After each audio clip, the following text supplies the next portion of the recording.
अब last time हम लोगों ने ऑस्मोटिक प्रेशर देख लिया था, ठीक है। अब यहाँ पर ऑस्मोटिक प्रेशर निकालने के लिए कोई हम लोगों को फॉर्मूला चाहिए, तो प्रैक्टिकली हम लोग निकाल सकते हैं। प्रैक्टिकली कैसे निकालते हैं? बाय यूजिंग मैनोमीटर, ठीक है, या फिर डायरेक्ट हम लोग कितना प्रेशर अप्लाई कर रहे हैं सो दैट ऑस्मोसिस रुक जाता है, वो सब करके। थियोरेटिकली अगर मुझे निकालना है पेपर के ऊपर तो कैसे निकाले, वो करने के लिए मतलब वो काम करके दिया हम लोगों को वेंट ऑफ ने, ठीक है। हेडिंग लिखेंगे वेंट ऑफ इक्वेशन, ठीक है। वेंट ऑफ ने एक अजम्पशन लिया कि वेंट ऑफ ने ये बोला कि अगर सोल्यूशन बहुत डाइल्यूट है, तो पहली बात मतलब went of equation is applicable when solution is very dilute. बहुत कॉन्सेंट्रेटेड सोल्यूशन में ये इक्वेशन फॉलो नहीं हो पाती, ठीक है, ध्यान दो यहाँ पे, बातें मत करो।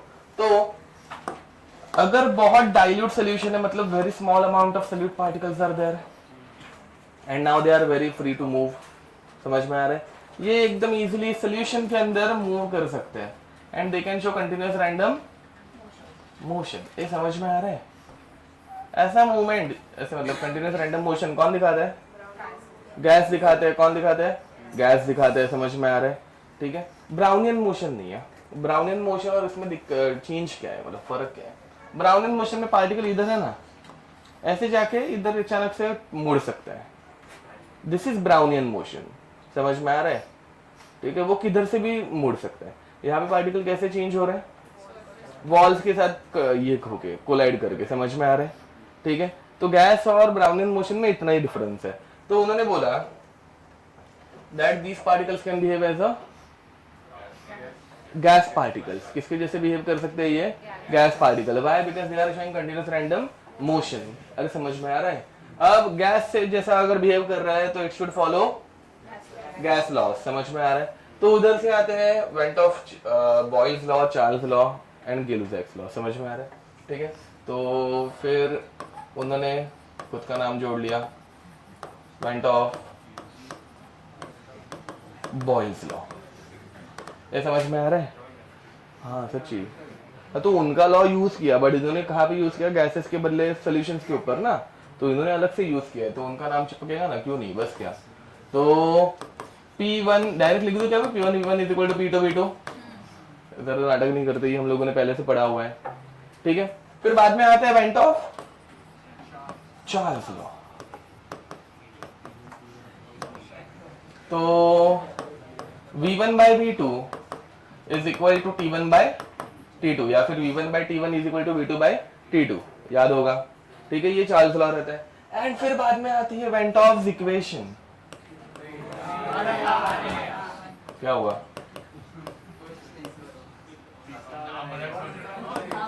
विच is PV is equal to nRT, but उन्होंने और एक चेंज किया, pi V is equal to nRT। यहाँ एक चेंज है, यहाँ पे वो पाई कर दो, ठीक है, वो पाई रहना चाहिए, मैं ही कर देता हूँ, क्योंकि we are not talking about gases pressure ना, we are talking about osmotic pressure. ए पाई क्या है? ऑस्मोटिक प्रेशर, ठीक है, where pi is osmotic pressure.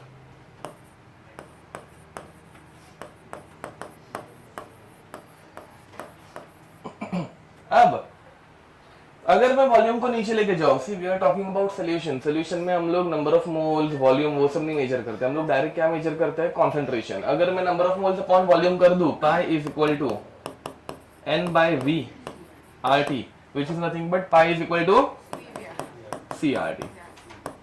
ये समझ में आ रहा है ये, ठीक है। तो osmotic pressure shown by solution is given by CRT, where C is the concentration। अब मुझे बताओ, तो osmotic pressure is directly proportional to number of what? Number of what? Solute या सॉल्वेंट? सॉल्वेंट, सोल्यूट पार्टिकल, समझ में आ रहा है? तो it depends only on number of solute particle, hence it is a colligative property, very nice. अरे समझ में आ रहा है क्या? वहां पे सोल्यूट लिख देना चाहिए, तो ठीक है, hence it is a colligative property, number of solute particle increases, colligative property increases, लिख दो। चलो भाई, हो गया होगा,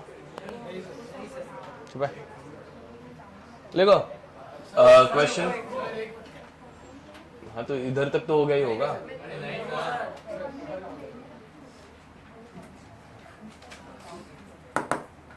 question, find osmotic pressure of find osmotic pressure of number 1 90 gram glucose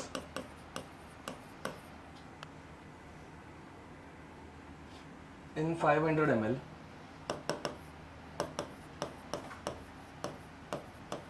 solution at 27 degree Celsius. ठीक है.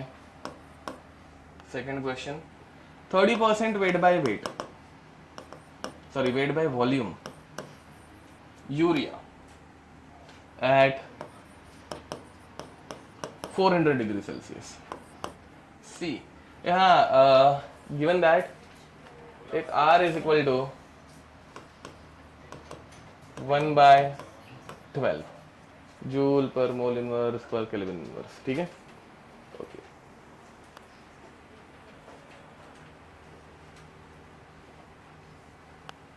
एंड अप्रॉक्स आंसर निकालोगे तो भी चलेगा, एकदम डॉट आंसर चाहिए ऐसा नहीं है. ठीक है. Next C, decimolar K4 FeCN6 at 300 Kelvin undergoing 75% ionization.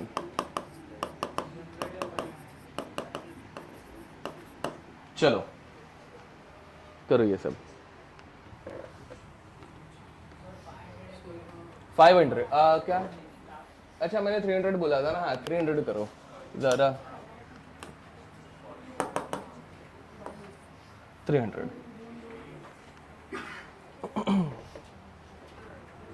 चलो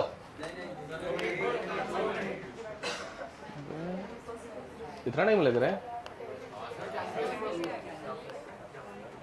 नहीं तो ये मेरे बनाए हुए क्वेश्चन थे, मतलब ऐसे ही डायरेक्ट लिख के दिए हुए. नहीं वो इजी ही रहते हैं, नंबर इजी रहते हैं, मतलब कंसेप्ट ठीक ठाक है, कैलकुलेशन तो इजी रहना चाहिए. ओके चलो मैं तब तक पहले वाले का तो आंसर लिख ही देता हूँ. पहला वाला हो गया रहेगा. पहले कॉन्सेंट्रेशन निकाल देना.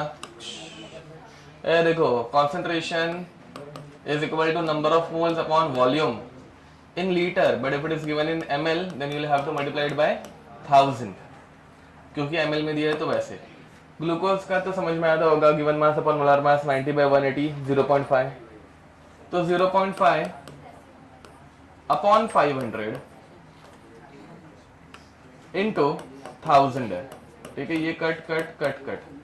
फिर बाद में यहाँ पे डायरेक्ट दिख रहा है तुम लोगों को 10 इंटू 0.55 5/5 1. कॉन्सेंट्रेशन आ गया 1 मोलार. समझा इतना? फिर बाद में pi is equal to CRT. तो 1 इंटू 1/12 इंटू 300. 12 1 12 12 25 था. Answer is 25. समझ में आ रहा है? ATM. ठीक है. Which is not possible. Osmotic pressure इतना हाई जनरली रहता नहीं है. ये क्वेश्चन मेरे बनाए हुए हैं सिंपल सिंपल नंबर्स के साथ वाले. समझ में आ रहा है? ठीक है. ऑस्मोटिक प्रेशर बहुत कम रहता है भाई, इतना कभी हाई नहीं रहता है जनरली. ठीक है. Okay next 30% wait by volume of urea. वो हो गया है कि बाकी है? हो गया होगा भाई, वो इतना भी कैसे होता है. तो concentration is equal to percentage weight by volume into 10 upon molar mass of urea. कुछ याद है क्या? ठीक है. तो परसेंटेज वेट बाय वॉल्यूम 30 दिया है ना. 30 into 10 upon molar mass of urea 60. 1 जा 2 जा 2 1 जा 2 5 जा. तो ये हो गया 5 मोलार. यहाँ और ये सारी वैल्यूज अप्लाई होने ना होने का reason concentration is very high. वहां पे ऊपर लिख देना it is applicable only for solutions having very low concentration या डाइल्यूट सॉल्यूशन. समझ में आ रहा है? Reason being only in dilute condition it will behave as a gas. इसके पास बहुत ज्यादा वॉल्यूम है, फ्रीली मूव कर पा रही है. समझ में आ रहा है? यहाँ पे लिख दो वेंट ऑफ इक्वेशन किसके ऊपर बेस्ड ऑन है? That solute particle in solution is behaving as a gas particle. Theory के क्वेश्चंस आते हैं तब ये तुम लोगों को याद नहीं आता, इसलिए लिख के रखना। तो it is based on hypothesis that it is based on a hypothesis that solute particles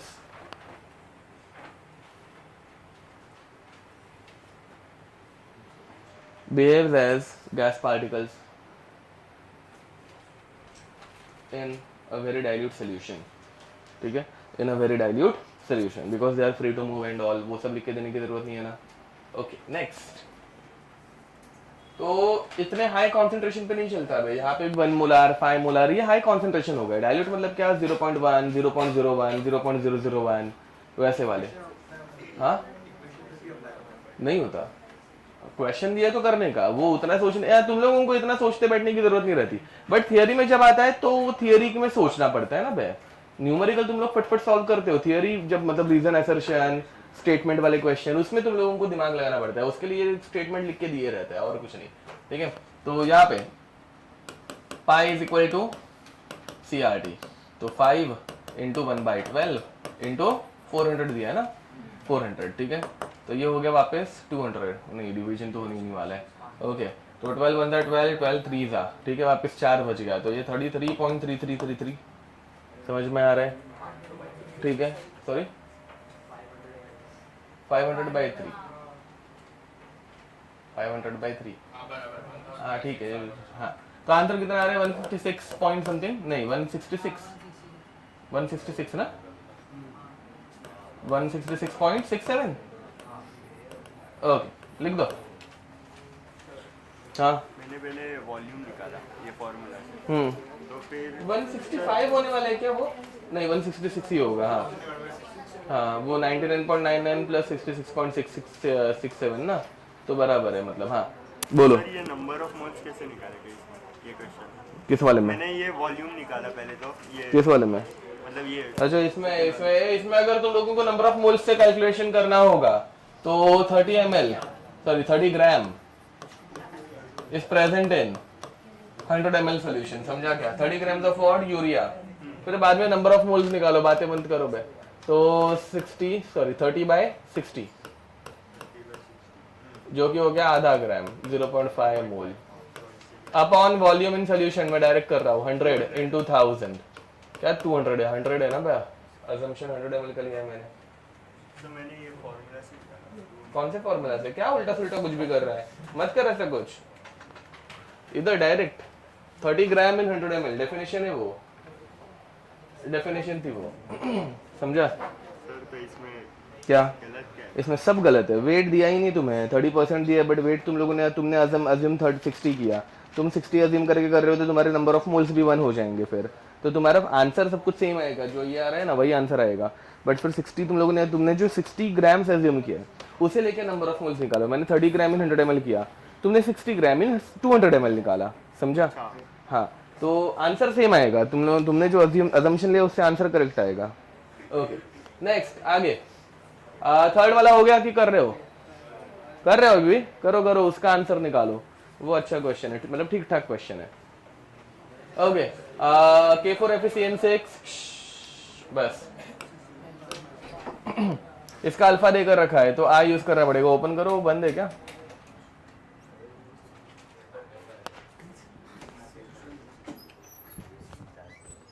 आता हूँ मैं 2 मिनट में आता हूँ, ओके।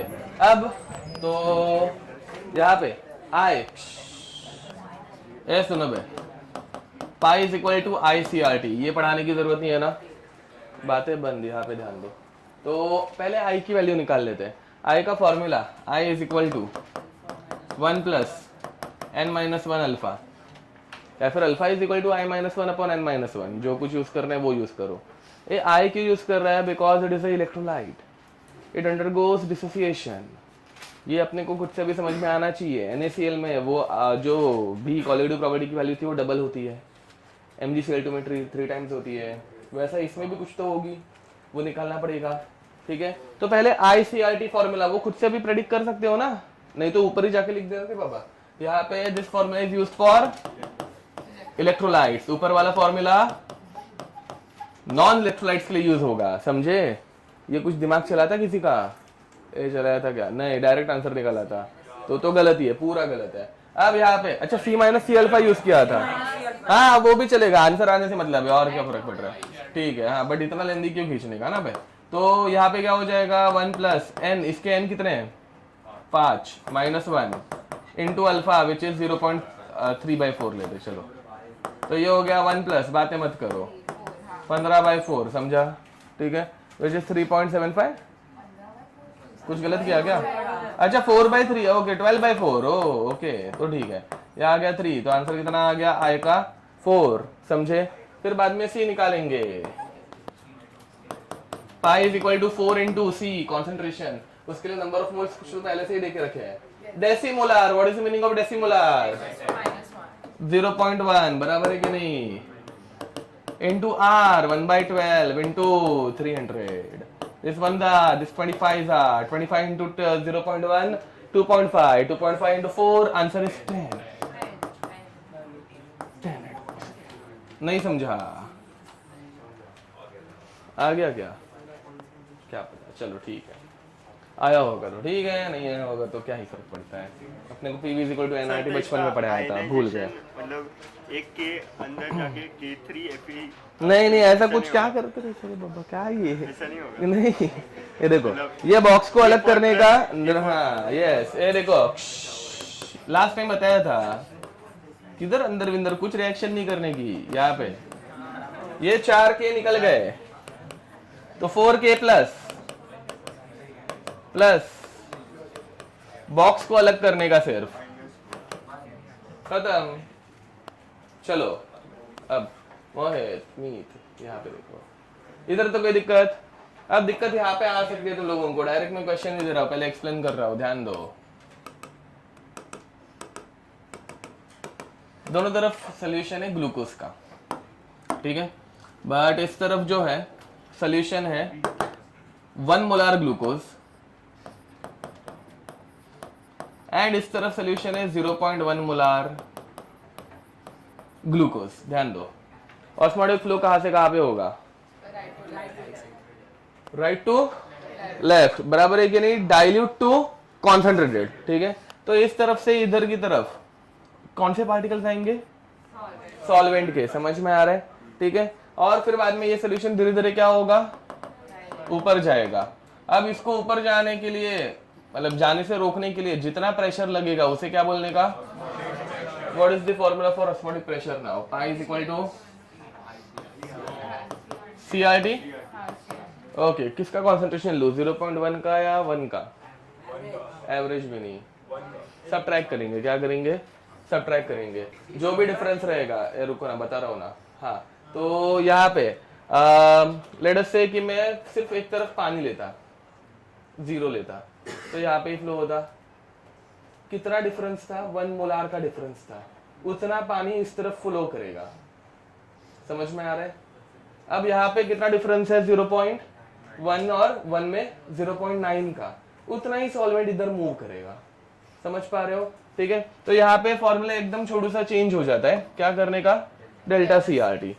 एवरेज कब करते हैं? जब दो चीजें मिक्स्ड हो जाती है। यहाँ पे मिक्स्ड है क्या? जब वो दो चीजें सेपरेटेड रहती है तो हम लोग डिफरेंस लेते हैं उन दोनों का, बराबर ना बे? दो चीजें यहाँ पे मिक्स नहीं हो रही है, वो सेमी परमेबल मेम्ब्रेन के थ्रू सेपरेटेड है, तो इनका डिफरेंस, तो इतना सा सिंपल सा फॉर्मूला हो जाता है डेल्टा CRT। क्वेश्चन करें इसके ऊपर? ओके, बहुत घटिया सा लेंदी क्वेश्चन बनाया गया था, मैं उतना लेंदी क्वेश्चन नहीं ले रहा हूँ, मैं एक छोटा सा क्वेश्चन ले रहा हूँ, मतलब बना रहा हूँ। देखो भाई, question is 0.2 molar glucose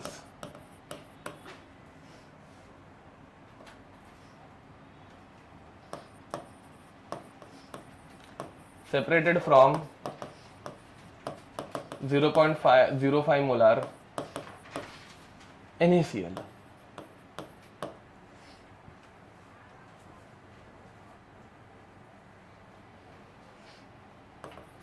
at 300 Kelvin using a semi-permeable membrane.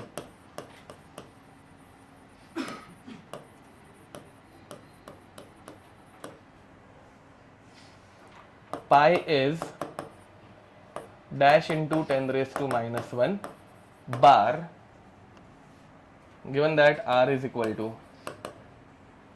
0.083 liter atmosphere mole inverse kelvin inverse. ठीक है, ये है क्वेश्चन। ठीक है, एक्चुअल क्वेश्चन ये आया था, एक बार खुद से रीड कर लेना।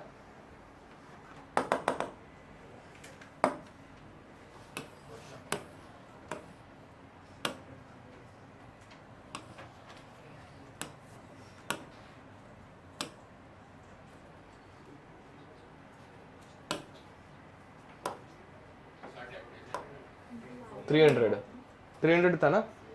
हाँ, रुको बे, मतलब सॉल्व करना स्टार्ट कर सकते हो, अभी पता चल गया है तो इजीली सॉल्व हो जाएगा। 4-5 क्वेश्चन हो गए सॉल्व। अरे देखो भाई, क्वेश्चन ऐसा आता है एग्जाम में, ये समझ में आना चाहिए क्या बोला गया है इस क्वेश्चन में। मैं जब क्वेश्चन लिख के देता हूँ बहुत सिंपल लैंग्वेज में करके देता हूँ, ये ऐसे कुछ घटिया चीज रहती है। क्वेश्चन रीड कर लो एक बार, तुम लोगों को आइडिया रहे सिर्फ।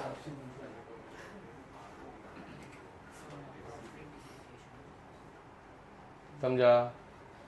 ठीक है, वो क्या बोल रहे हैं, एक सेमी परमेबल मेम्ब्रेन बनाया गया आर्टिफिशियल स्किन का, जिसके अंदर ग्लूकोज बंद है। फिर बाद में एक सेल बनाई, जो कि वो सेल हम लोगों ने ऐड कर दी NaCl में। समझा? ठीक है, मुझे आंसर नहीं पता इसका, ये फर्स्ट टाइम सॉल्व हो रहा है। चलो तो लिखो, pi is equal to delta CRT,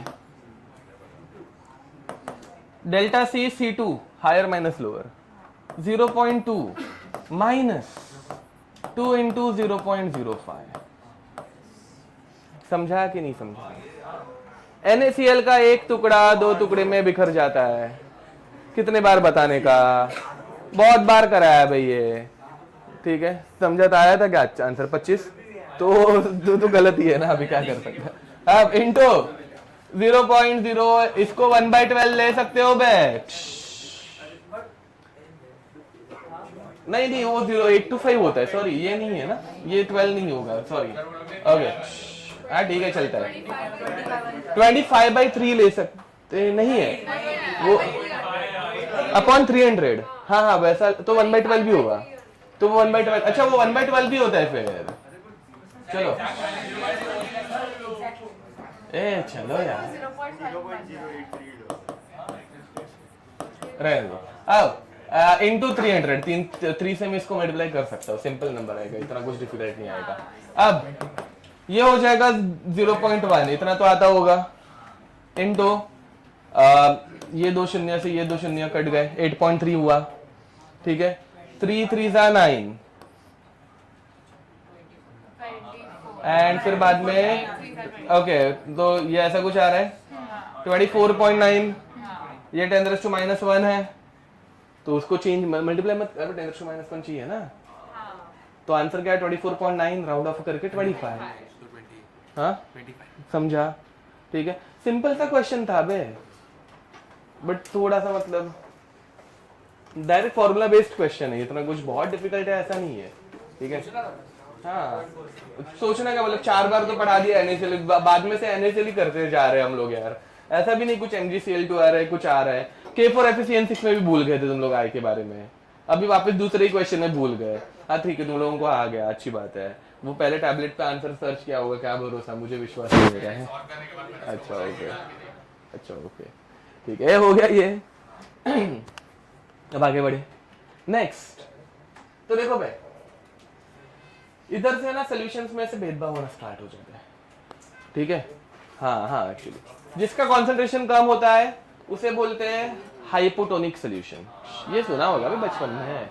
जिसका कॉन्सेंट्रेशन ज्यादा होता है उसे बोलते हैं हाइपरटोनिक, एंड जब दोनों कॉन्सेंट्रेशन सेम रहते तो बोलते हैं आइसोटोनिक। वो थियरी लिख के दूं, लिख के लो, बाद में बोलोगे पढ़ाया नहीं, मेरे को तुम्हारे ऊपर विश्वास नहीं है।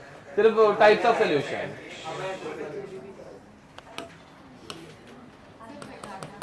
हाँ शॉर्ट में टाइप्स ऑफ सॉल्यूशन, ध्यान दो, तुम लोगों का भरोसा नहीं रहता। अब पहला आता है हाइपरटोनिक सॉल्यूशन। ठीक है, hypertonic solutions have low concentration sorry low concentration रहता है कि लो ऑस्मोटिक प्रेशर रहता है? Solution having low osmotic pressure is hypotonic. हाँ, high concentration and low osmotic pressure, वही तो सोचू मैं। तो लो ऑस्मोटिक प्रेशर, ठीक है, solution having low osmotic pressure. फिर दूसरा आता है हाइपरटोनिक।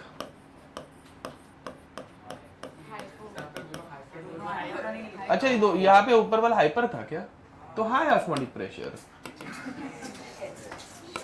अरे हाइपर मतलब हाई रहता है ना बे, लो थोड़ी ना होता है कुछ भी। हाइपोटोनिक सोल्यूशन अभी वापस हाइपर ही है क्या? ओके, हाँ, हाइपोटोनिक सोल्यूशन बहुत सेम से नाम है। नहीं, मैंने सोचा था ये टॉपिक स्किप करने वाला हूँ, बट फिर अचानक से लेने के लिए ये होगा ना, ब्रेन एक्सेप्ट नहीं कर पा रहे उसको। लो ऑस्मोटिक प्रेशर, ठीक है, and isotonic solution.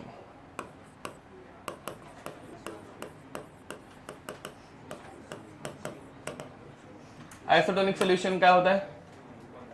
Solution having, हाँ, सेम ऑस्मोटिक प्रेशर।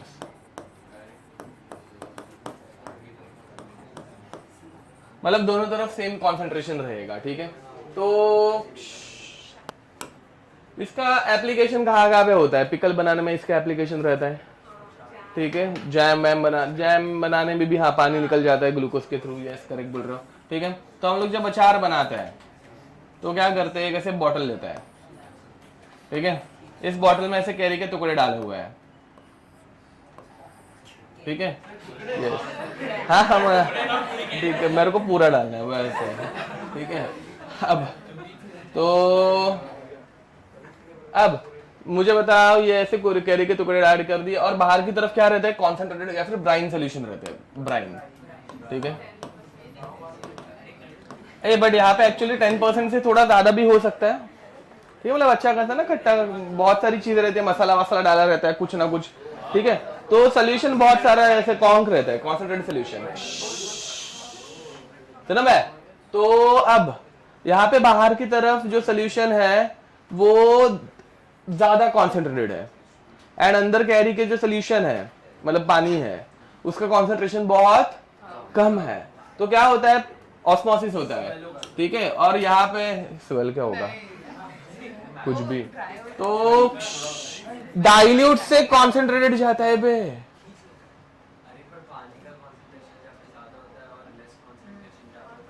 हाँ, तो पानी का कॉन्सेंट्रेशन बाहर कम है, बहुत सारा मसाला वसाला डाल के रखा है ना, और कैरी के अंदर पानी ज्यादा है। क्या क्या? रुक बे, कैरी सोल्यूशन नहीं, पहली बात, कैरी के अंदर पानी है। ये सब कैसे मैं पढ़ा सकता हूँ यार, मतलब ये सब मैं कैसे पढ़ा सकता हूँ 12वीं के बच्चों को? हर फ्रूट के अंदर पानी रहता है। वो जानबूझ के हराम को उधर से साउंड इफेक्ट दे रहा है। अरे हर फ्रूट के अंदर पानी रहता है, और वो पानी जो रहता है वो उसके अंदर ज्यादा चीजें मिक्स नहीं रहती, मतलब समझ में आ रहा है? हर फ्रूट के अंदर रहता है। तो हाँ, तो यहाँ पे अंदर जो सोल्यूशन है, मतलब पानी है, उसका कॉन्सेंट्रेशन बहुत ज्यादा है, ठीक है, उसके अंदर बहुत सारी चीजें मिक्स नहीं है। यहाँ पे कैरी की स्किन जो है वो सेमी परमेबल मेम्ब्रेन जैसा एक्ट करेगी, कैरी ऐसे फूड विट नहीं जाती, वो ऐसे के वैसे ही रहेगी। समझ में आ रहा है? अंदर से सल्यूट कुछ बाहर निकल रहा है क्या? नहीं, बाहर सिर्फ क्या निकलता है? पानी निकलता है, ठीक है। तो ये ऐसे इधर की तरफ जा रहा है, ऐसे समझे, ठीक है। एंड फिर बाद में ये कैरी ऐसे श्रिंक हो जाती है, ठीक है। Right now outside solution is hypertonic, high concentration रहता है हाइपरटोनिक, ठीक है। High concentration called as hypertonic, ठीक है। एंड यहां पे कैरी के अंदर का जो सोल्यूशन है, ठीक है, दैट इज लो कॉन्सेंट्रेशन और हाइपोटोनिक, ठीक है। फिर बाद में कैरी के अंदर से पूरा पानी निकल जाता है फिर बैक्टीरियल ग्रोथ हो नहीं सकती। नहीं, यहाँ पे ज्यादा कॉन्सेंट्रेशन कोई हाइपरटोनिक है, और एक्चुअली यहाँ पे मैंने कुछ ये मतलब समझते हो कुछ गलती कर दी, बट जनरली हाई कॉन्सेंट्रेशन जो रहता है उधर ही अपना ऑस्मोटिक प्रेशर डेवलप होता है और उसको ही प्रेशराइज करना पड़ता है। तो high concentration high osmotic pressure, क्योंकि उसका कॉन्सेंट्रेशन है वहां पे ही प्रेशर जनरेट हो रहा है। ठीक है, कैरी वाले एग्जांपल में तो मुझे पक्का डेफिनेटली याद है, ये बाहर वाला सोल्यूशन जो है वो हाइपरटोनिक, ये समझ में आ रहा है, इसमें कोई दिक्कत। सिमिलरली अगर जनरली बोलते हैं ना ज्यादा नमक खाना नहीं चाहिए, ज्यादा नमक ये नहीं करना चाहिए, ऐसा नहीं वैसा नहीं, बराबर है कि नहीं? ठीक है, तो हमारे ब्लड सेल्स के ऊपर भी नमक का बहुत खराब असर होता है। ठीक है, अगर ये तुम्हारी ब्लड सेल, ठीक है, लाल बनाते हैं, चलो ये तुम्हारी ब्लड सेल छोटो सी, ठीक है, ऐसा कुछ। हाँ, कॉनकेव इतना बायोलॉजी नहीं पढ़ना है आप लोगों को प्लीज, ठीक है। हाँ चलेगा, मेरी सिकल सेल्ड है, लिखो। अब यहाँ पे अब हो रहा क्या है, हम लोगों ने जनरली सेल के अंदर भी मतलब मसाला वसाला रहता ही है, क्या रहता है मेरे को पता नहीं है, ठीक है। हाँ, अब एंड अगर हम लोगों ने बहुत ज्यादा NaCl का सोल्यूशन बनाया, मतलब बहुत ज्यादा नमक भी खा लिया, ठीक है, तो now outside solution is hypertonic, inside solution is hypertonic, तो वही होगा, पानी बाहर निकल जाएगा, समझ में आ रहा है। एंड फिर बाद में वो ऐसे सिकुड़ सकती है। उसी बदले दूसरा अगर हो गया, इसको मुझे बढ़ाना था बट कॉन्सेंट्रेशन अगर ज्यादा हो गया, अरे हाँ, तो ये बस अंदर जाएगा क्या पानी? नहीं, तो वापस बाहर ही आएगा ना। हाँ, बट अगर इम्बैलेंस्ड हो गया, क्यों मैं थियरी पढ़ाने के चक्कर में घुस गया, अपना अभी तक का सही था। अगर हम लोगों ने बहुत ज्यादा पानी पी लिया, हाँ, मतलब अपने बॉडी में अगर नमक का कॉन्सेंट्रेशन कम हो गया, ठीक है, और सेल के अंदर पहले से जो NaCl है वो बहुत ज्यादा है लेडस से, ठीक है, एंड बाहर की तरफ पानी का कॉन्सेंट्रेशन ज्यादा है, ठीक है, मतलब इलेक्ट्रोलाइट इम्बैलेंस्ड हो जाता है ना, वैसा कुछ, ठीक है। तो अभी सारा पानी किधर घुसना स्टार्ट होगा? अंदर की तरफ, ऐसे अंदर घुस गया, तो बाद में धीरे धीरे ये सेल क्या होने स्टार्ट हो जाएगी, एक्सपांड होना स्टार्ट हो जाएगी, एंड बाद में रप्चर हो जाएगी। समझ में आ रहा है? ठीक है, ओके। ये दो एग्जांपल्स अपने एनसीईआरटी में दिए हुए हैं, कृपया करके याद रखना, ठीक है, लिख दो भैया।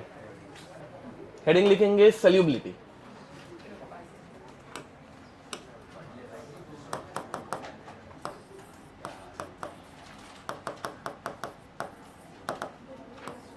ध्यान दो भाई। पहला सल्यूबिलिटी ऑफ सॉलिड हम लोग देखने वाले हैं, सल्यूबिलिटी ऑफ सॉलिड्स। चलो, सॉलिड जब लिक्विड में डिसॉल्व होते हैं तो वो दो तरीके से होते हैं, ये हम लोगों ने थर्मोडायनेमिक्स में भी पढ़ा हुआ है।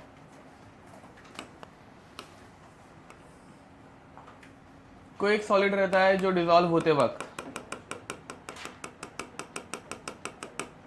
हीट को रिलीज करता है, ये समझ में आ रहा है? इसमें हम लोगों ने बोला था एंथैल्पी ऑफ सॉल्यूशन। बताओ भाई, हीट को रिलीज किया तो enthalpy changes negative, reaction is exothermic और एंडोथर्मिक, एक्सोथर्मिक। इसका एग्जांपल हम लोगों ने देखा था NaCl। NaCl में ये हीट ऐसे रिलीज होती नहीं, NaCl नहीं, हीट रिलीज होगी मतलब सोल्यूशन गर्म होगा ना भाई। हाँ, तो NaCl को छोड़ के दूसरा कोई Na2SO4, ठीक है, वैसा कुछ। तो इसमें हम लोगों ने देखा है दूसरा एक एग्जांपल NaCl का जिसमें हीट एब्जॉर्ब होती है, ठीक है, मतलब इसका लैटिस ब्रेक करने के लिए अपने को इसको हीट देनी पड़ती है, ठीक है।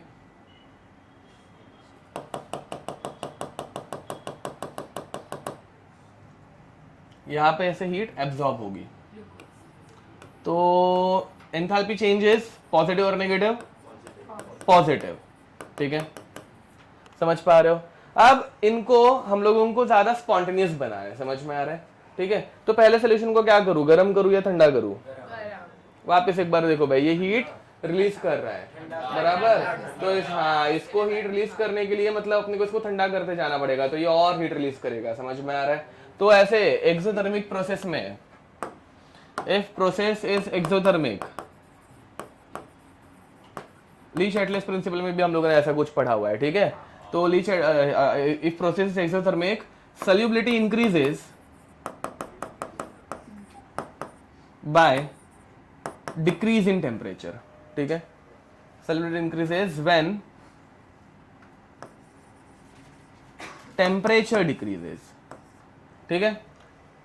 यहाँ पे दिस प्रोसेस इज एंडोथर्मिक, मतलब इसको हीट एब्जॉर्ब करनी है तब जाके ये डिसॉल्व होगा, तो इसको और हीट देनी पड़ेगी, ठीक है। तो for endothermic process solubility increases when temperature increases, ठीक है।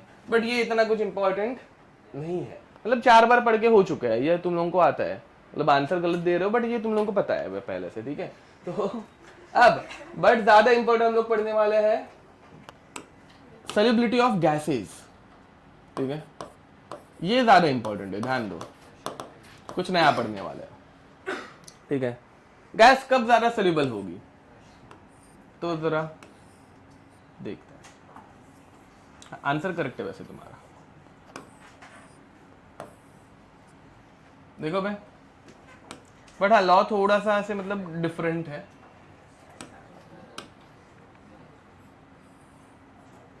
देखो भाई, यहां पे ऊपर की तरफ बहुत कम गैस है, ठीक है। तो पानी के अंदर डिसॉल्व हुई हुई गैस बहुत ज्यादा रहेगी या बहुत कम रहेगी, जश दोनों हाँ, बहुत ज्यादा रहेगी या बहुत कम रहेगी, बहुत कम रहेगी, बराबर। क्यों? बिकॉज पहले से ऊपर की तरफ गैस का पार्शियल प्रेशर जो है वो बहुत कम है। अरे समझ में आ रहा है? अब यहां पर मैंने बहुत ज्यादा भर भर के गैस, ये देखो पिस्टन से हम लोग प्रेस नहीं कर रहे, पिस्टन से प्रेस करेंगे ऑलमोस्ट वैसा ही इफेक्ट आने वाला है, समझ में आ रहा है? बट ये लॉ ऐसे मतलब बनाया गया हुआ है, मतलब ऐसे समझने के लिए है, ठीक है। तो अगर ऊपर का अगर गैस का प्रेशर बहुत हाई हो जाए, ये समझ में आ रहा है? विदाउट पिस्टन गैस ही अगर मैंने यहां पे बहुत ज्यादा भर दी, ठीक है, तो अब गैस ज्यादा डिसॉल्व होगी या कम डिसॉल्व होगी? ज्यादा होगी, बराबर है कि नहीं द्विज? तो यहां पे अभी बहुत ज्यादा गैस डिसॉल्व होगी, समझ पा रहे हो? ठीक है। तो गैस का अगर प्रेशर बढ़ाया जाए, प्रेशर अगर बढ़ रहा है, ठीक है, तो सॉल्यूशन के अंदर गैस का जो मोल फ्रैक्शन है वो बढ़ेगा या कम होगा? बढ़ेगा। तो pressure increases, mole fraction of gas inside this solution increases. इसमें कोई दिक्कत? पक्का? ओके। तो प्रेशर, हाँ, या फिर अंदर अगर गैस बहुत ज्यादा डिसॉल्व है, फॉर एग्जांपल तुम लोगों के वो पेप्सी सोडा वो सब, ठीक है, कोल्ड ड्रिंक्स, हाँ, अगर पानी के अंदर पहले से अगर बहुत ज्यादा गैस डिसॉल्व रहेगी तो गैस का बाहर का प्रेशर भी क्या होगा? बहुत ज्यादा रहेगा, समझ में आ रहा है? ठीक है। अगर वो हम लोग उसको ओपन करें बाहर आता है ना सब कुछ, क्यों? क्योंकि अंदर की तरफ बहुत, अरे सच्ची, अंदर की तरफ बहुत ज्यादा गैस डिसॉल्व रहती है, ठीक है। तो कैसे होता है? Pressure is direct proportional to mole fraction of gas inside that liquid, समझ में आ रहा है? ओके। तो इसको प्रोपोर्शनलिटी निकालने के लिए हम लोग एक यूज करते हैं कांस्टेंट KH इनटू शाई जी, ठीक है, लिख दो। Again pressure is pressure of gas, हाँ लिख के देता हूं मैं, ठीक है। P is pressure of gas, pressure of gas above that solution, ठीक है। And chi g is mole fraction of gas inside the solution, ठीक है। होपफुली समझ में आ गया होगा। अंदर क्यों कम होगा? क्योंकि ऊपर गैस ही नहीं है, या फिर अगर गैस अंदर कम रहेगी डिसॉल्व तो ऊपर भी बहुत कम रहेगी, वैसा, क्योंकि ज्यादा मतलब मिलेगा ही नहीं। हाँ, अंदर डिसॉल्व करने के लिए कुछ मतलब जा रहा ही नहीं है ना, ऊपर उतना प्रेशर ही नहीं है कि वो अंदर जा पा रहा है। बोलो। अच्छा, ये भी लिखना बाकी है अभी तक। सर ये मोल फ्रैक्शन क्यों बढ़ेगा समझा? किसका? गैस का। देखो, तुम्हें अगर पानी के अंदर कार्बन डाइऑक्साइड ऐड करनी है तो तुम ऊपर से बहुत ज्यादा गैस छोड़ोगे, बहुत कम? ज्यादा। पहली बात तो पानी के अंदर कार्बन डाइऑक्साइड इजीली डिसॉल्व नहीं होती, तो ऊपर से जब बहुत प्रेशराइज करके अंदर फेंकेंगे तब जाके वो जबरदस्ती अंदर डिसॉल्व होगी, तो ऊपर अगर प्रेशर गैस का बहुत ज़्यादा है तो अंदर ज़्यादा गैस डिजॉल्व होगी, या फिर अंदर अगर बहुत ज़्यादा कार्बन डाइऑक्साइड है तब वो बहुत फास्ट ऊपर आएगी, जैसे कोल्ड ड्रिंक्स में होता है, पहले से बहुत ज़्यादा डिजॉल्व रहनी चाहिए, ठीक है। हाँ, KH इज हेनरीज कांस्टेंट। हाँ, हेनरी, हाँ हेनरी। ओ मैंने वो लॉ का नाम ही नहीं लिख के दिया है क्या? ओके। ए देखो भाई, यहाँ पर ये जो अभी हम लोगों ने पढ़ा, that is called as Henry's law. This is called as Henry's law, ठीक है। And this is called as Henry's constant, ठीक है। KH is called as Henry's constant, ठीक है।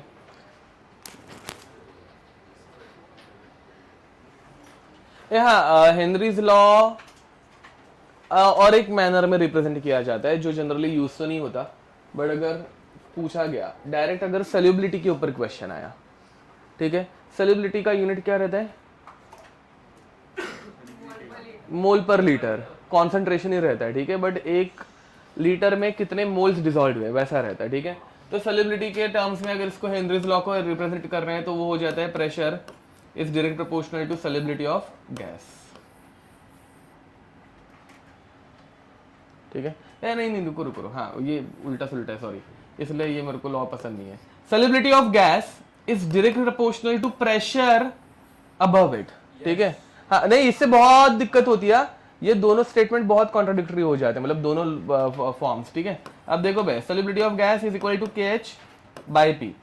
तुम लोगों को मेंस लेवल पे कौन सा लॉ फॉलो करना है? हमेशा ये वाला ही फॉलो करना है, समझ में आ रहा है। बट गलती से अगर सॉल्युबिलिटी के ऊपर क्वेश्चन आ गया, एन अवस्थी में दिखते हैं कभी कभार, तो ये वाले फॉर्मूला से वो सॉल्व होने वाला है, ठीक है। अब ये दोनों बहुत डिफरेंट क्यों है, रुको मुझे बताओ।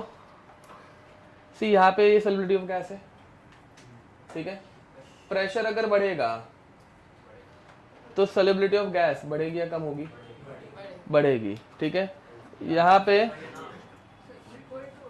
रुको, हाँ इक्वल टू, यहाँ पे प्रेशर अगर बढ़ेगा तो सॉल्युबिलिटी ऑफ गैस बढ़ेगी या कम होगी? बढ़ेगी। दोनों में प्रेशर बढ़ने से सॉल्युबिलिटी बढ़ती है। अब KH की बात करते हैं। यहां पे KH अगर बढ़ेगा तो सॉल्युबिलिटी ऑफ गैस बढ़ेगी। हाँ नहीं, ये दोनों KH की वैल्यूज हर जगह पे अलग अलग होती है, हाँ ये दोनों इक्वेशंस में अलग ही रहती है। यहाँ पे उसी बदले KH अगर बढ़ाएंगे, अरे ये इक्वेशन ज्यादा ये यूज होती है, ये क्यों यूज होती है मुझे नहीं पता, तुम लोगों को यही यूज करना है, बट ये यूज होगी किधर ना किधर, ये वाली, ठीक है, सॉल्युबिलिटी वाली। हाँ क्या, हाँ मतलब अगर एकदम सिंप्लीफाई करके बताऊं ना तो ये HSC के बुक की इक्वेशन है, हाँ ठीक है। तो हाँ ये तुम्हारे बोर्ड्स के एग्जाम में दिखती है, मतलब एकदम सच सच बताऊं तो, ठीक है, जो कि तुम लोगों को यूज करनी है CET में, ठीक है। JEE में तो यही अपनी एक इक्वेशन है, ठीक है। हाँ और हाँ तो तुम अगर कोई CET लेवल की बुक उठाओगे, एन अवस्थी में ज्यादा क्वेश्चन नहीं, एक हाथ कोई क्वेश्चन जिसमें ये इक्वेशन फिर भी यूज की गई है, वो सारे के सारे उठा के चिपका देते हैं, ठीक है। तो उसमें किधर ना किधर ही यूज होगा, तो बाद में तभी तुम लोगों को ज्यादा डाउट ना है, इसलिए पहले से बता के रख रहा हूँ। उसी बदले यहाँ पे KH की वैल्यू बढ़ाओ भाई, तो मोल फ्रैक्शन ऑफ गैस मतलब सॉल्युबिलिटी ऑफ गैस कम होगा, ठीक है। तो अगेन तुम लोगों को ज्यादा प्रैक्टिस तो इस इक्वेशन की करनी है, बट ये सेफर साइड एक बार बता के रख देता हूँ, बाद में तुम लोगों को कभी किधर दिख गई तो मतलब दिक्कत ना हो, ठीक है। ये HSC की बुक में दी हुई इक्वेशन है भाई, ये इक्वेशन ज्यादा यूज होती है। KH की वैल्यू एग्जाम में दी रहती है, ज्यादा सोचो मत, ठीक है। ओके, अब यहाँ पे तो इतना से याद रखना कि KH is inversely proportional to solubility, ठीक है। KH को अगर बढ़ाएंगे तो सॉल्युबिलिटी कम होता है, दिखता है ना, दिख रहा है ना भाई यहाँ पे, ये चाहिए तो नीचे लेके जाओ। एट कांस्टेंट प्रेशर जिस गैस का KH ज्यादा होगा उसकी सॉल्युबिलिटी कम होगी, दिख रहा है, ठीक है। इसके ऊपर क्वेश्चंस आते हैं, बोलो क्या। ये डायरेक्ट हाँ देखो, अगर मैं प्रेशर बढ़ा रहा हूँ तो सॉल्युबिलिटी बढ़ रही है कि कम हो रही है? बढ़ रही है। बढ़ रही है, तो solubility is directly proportional to pressure. तो वो क्या है? हाँ, यहाँ पे कैसा है कि अगर नीचे अंदर गैस बहुत ज़्यादा है तो वो ऊपर भी बहुत ज़्यादा रहेगी, वैसा है। ठीक है, तो pressure outside the solution is directly proportional to mole fraction of gas dissolved in the solution. ये दोनों फॉर्मूलास थोड़े कॉन्ट्राडिक्टरी हो जाते हैं, ठीक है, मतलब ऑल सेम इंप्लाई कर रहे हैं बट वो KH की वजह से उल्टा सुल्टा हो जाता है। ठीक है, बोलो। इन दोनों KH को नहीं, नहीं, ये दोनों इक्वेशंस अलग ही है। हाँ, ओके। गैस का, it depends on nature of gas. Yes, ठीक है। इसका एक क्वेश्चन ले लो, एक छोटा सा क्वेश्चन लेंगे। Question is Henry's law constant, Henry's law constant पूरा नहीं लिख रहा, KH of CO2 is 1.67 into 10 raised to 5 Pascal at 298 Kelvin. Calculate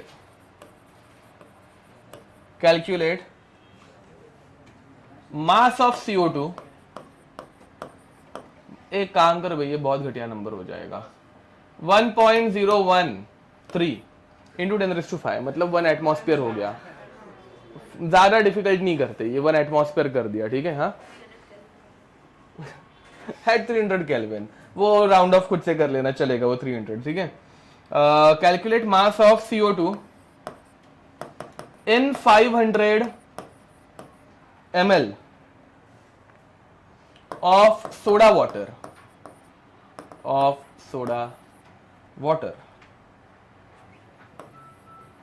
when packed under 2.5 atmosphere CO2 pressure at 298 Kelvin।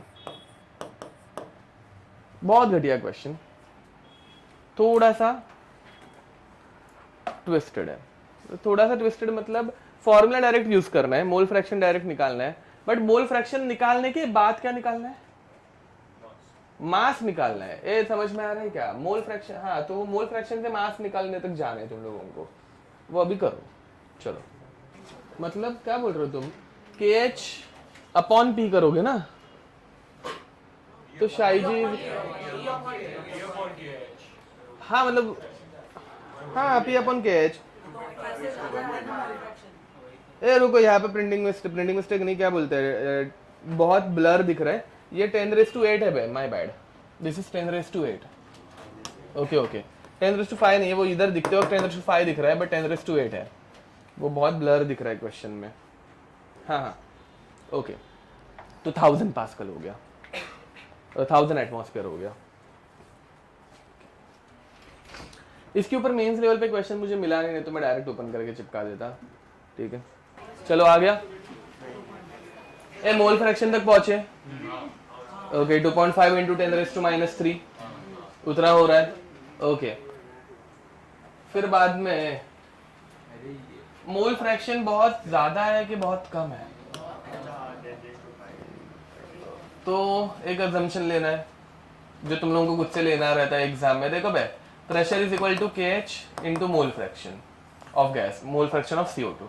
तो mole fraction of CO2 is equal to pressure 2.5 into 1.013 into 10⁵ pascal upon 1.013 into 10⁸ pascal. ये cut ऊपर जाएगा, 10⁻³ बनेगा, तो which is 2.5 into 10⁻³ fraction. So from this we can conclude that number of moles of CO2 is very small compared to number of moles of water. समझा? And फिर बाद में हम लोगों का जो फॉर्मूला बनेगा शाई बी का, मतलब शाई of CO2 is number of moles of CO2 upon number of moles of water. अरे समझे? CO2 प्लस वाटर करने की जरूरत नहीं है। पहला पॉइंट, फॉर्मूला थोड़ा सिंप्लीफाइड हो गया। What is the volume of CO2, volume of water 500 ml। अब देखो, जिसमें CO2 बहुत कम है, मतलब ऑलमोस्ट 500 ml पूरा का पूरा, किसकी वजह से है? वाटर की वजह से। वॉल्यूम ज़्यादा करके वाटर ही एग्जर्ट करेगा। गैस जो डिजोल्व करेगी वो वाटर का वॉल्यूम बहुत ज़्यादा कुछ बढ़ाने वाली है क्या? समझ में आ रहा है? ठीक है, तो यहाँ पर volume of water is approximately equal to 500 ml। यहाँ पे तुम लोग फंस गए रहोगे, इसलिए मैं बता रहा हूँ आगे से। ठीक है, तो number of moles of water given mass 500 grams, क्योंकि वाटर की डेंसिटी रहती है 1 अपॉन मोलार मास 18। समझ में आ रहा है? 18 3 54, मतलब 18 2 होगा, तो 2 पॉइंट नहीं आएगा। 36 कितने बचे? 14 140, 18 से डिवाइड करने जाएंगे, 18 7 128 128 ही रहता है ना,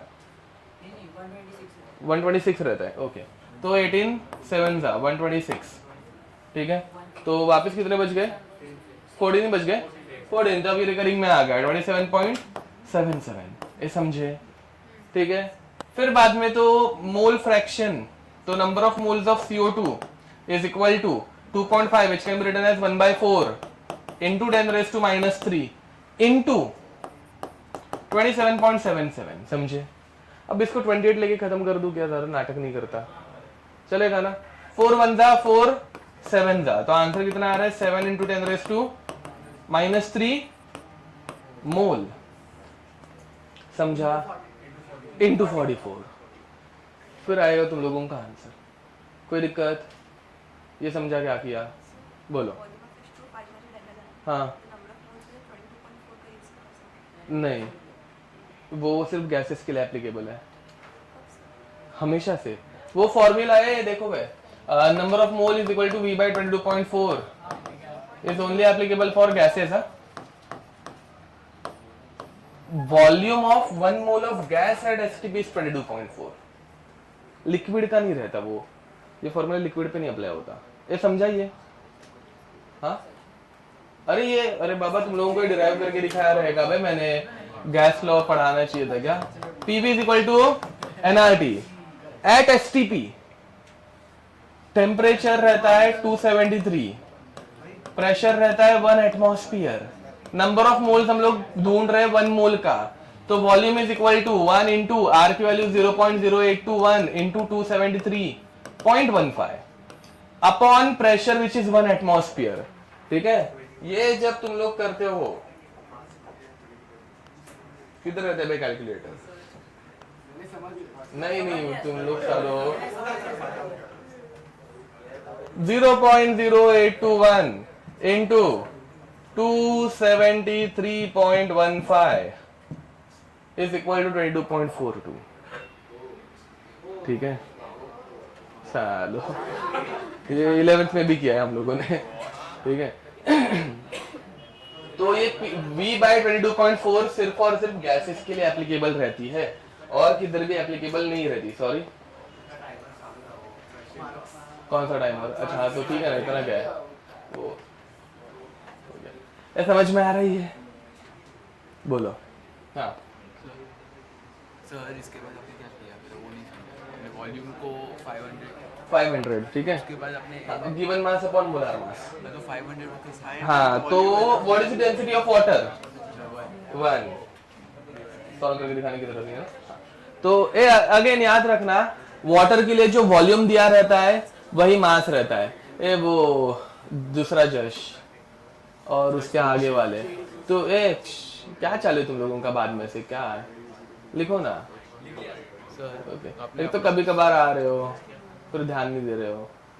मतलब आपने CO2 को नीचे एलिमिनेट कर दिया क्योंकि बहुत कम है। बहुत कम है। हाँ, मतलब इसकी मोल्स देखो ना, 7 × 10⁻³ मतलब 0.007। क्या ही मतलब है ना, 27.7 में ऐड करके कुछ फर्क नहीं पड़ रहा है। इग्नोर। ऐसा समझ में आ रही है? बोलो।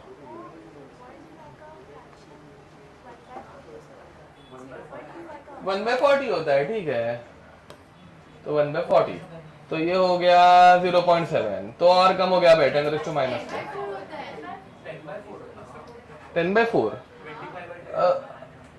हाँ, तो मैंने आंसर करेक्ट नहीं हुआ, फिर रुको। ओके, 10/4 होता है, 1/4 नहीं, 10/4। तो आंसर कितना हो रहा है? 0.7 है ना, तो 7 × 10⁻³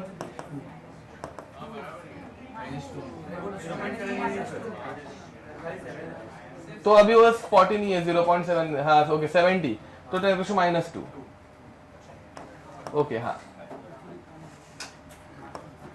माय बैड, ओके हाँ 2.5 था ना, ठीक है। आपको प्रेजेंटेशन पता कि number of moles of fraction बहुत कम है ना, उधर से यस मतलब फ्रैक्शन इतना कम है, मतलब ऑब्वियसली क्यों कम है CO2 का fraction, because number of moles कम है। रुको ये खत्म तो करता है, रुको रुको। अब हेनरीज लॉ का लिमिटेशन है बहुत ज्यादा, मतलब ठीक है, तो लिमिटेशन ऑफ हेनरीज लॉ, ठीक है, लिमिटेशन ऑफ हेनरीज लॉ। पहला लिमिटेशन आता है that it is applicable at low pressure only, ठीक है, एप्लीकेबल एट लो प्रेशर। दूसरा सेकेंड लिमिटेशन इसका आता है that not applicable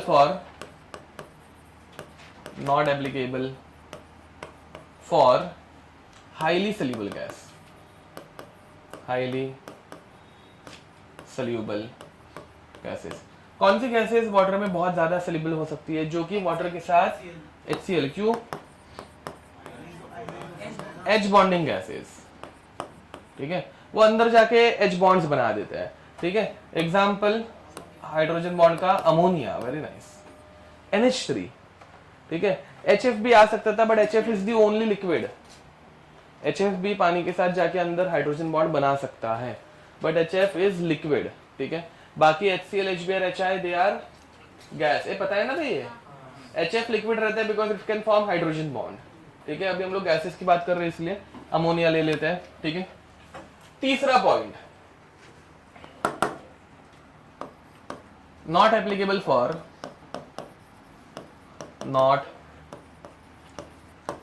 for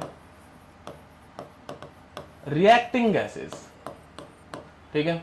example NH3 in aqueous HCl, ठीक है। तो ये रिएक्ट करते जाएगा, ये डिसॉल्व नहीं होगा, ये रिएक्ट करते जाएगा तो और डिसॉल्व होते जा रहा है, ऐसे अपने को लगेगा कि गैस मस्त डिसॉल्व हो रही है, बट एक्चुअली डिसॉल्व नहीं हो रही है, वो रिएक्ट करते जा रही है, ठीक है। ये सब थियरी का पार्ट है, इसके ऊपर न्यूमेरिकल टाइप क्वेश्चन ज्यादा आते नहीं है, ठीक है, तो ध्यान रखना। मतलब नहीं, मतलब मैं सोच रहा हूँ M of H2O into K of H2O plus M of acetic acid upon K of acetic acid plus K of acetic acid upon M, मतलब तुम लोग भी वैसे ही बोल रहे हो, वैसे ही करना है, एवरेज वैसा करके डेल्टा टी निकालेंगे, और फिर वो डेल्टा टी जो है वो एसिटिक एसिड में से माइनस, क्योंकि लोवेस्ट फ्रीजिंग पॉइंट तो ये है 290,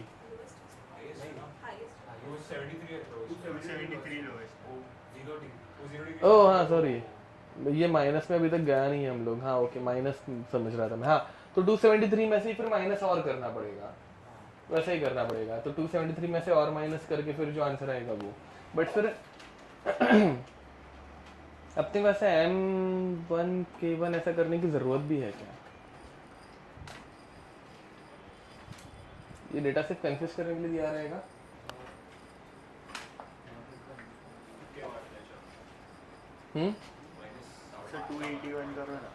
नहीं तुक्का नहीं मारना है, एक बार कैलकुलेशन करके देखो। यहाँ पे दिक्कत ये भी है कि number of moles of water ज्यादा है, बट फिर भी मास तो दोनों का सेम टू सेम है ना।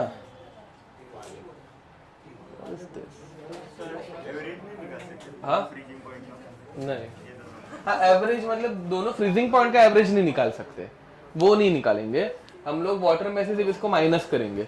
एक बार करो मोलालिटी निकालो, एंड फिर बाद में सिर्फ वाटर एंड एवरेज का एक बार करके देखो क्या चले हो इधर, कुछ तो मतलब सोचो ना, खुद की तरफ से भी सोचो। ओके तो देखो, चलो मैं फटफट सॉल्व कर लेता हूँ। पहले वाले का अगर मैं नंबर ऑफ मोल्स निकालने जाऊँ तो कैसे हो रहा है 2700 अपॉन 18, ठीक है। तो 18 वन था 18, 1.5 था, 1.5 था तो ये हो गया 150, ठीक है। 150 मोल्स आ गए, मैं ही सॉल्व कर लेता हूँ फटफट। 150 मोल्स अपॉन 2.5 7 kg, अच्छा ये 2.7 kg भी दिया ही है ना बे, ऑफ ईच है। हाँ मतलब वही, मतलब इसका तो यहाँ पे मोल्स निकालने की जरूरत नहीं थी एक्चुअली। रुको,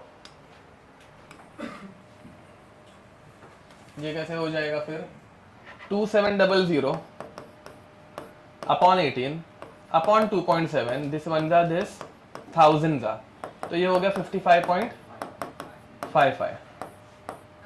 ठीक है, ये वाटर का निकाला मैंने, molality of water.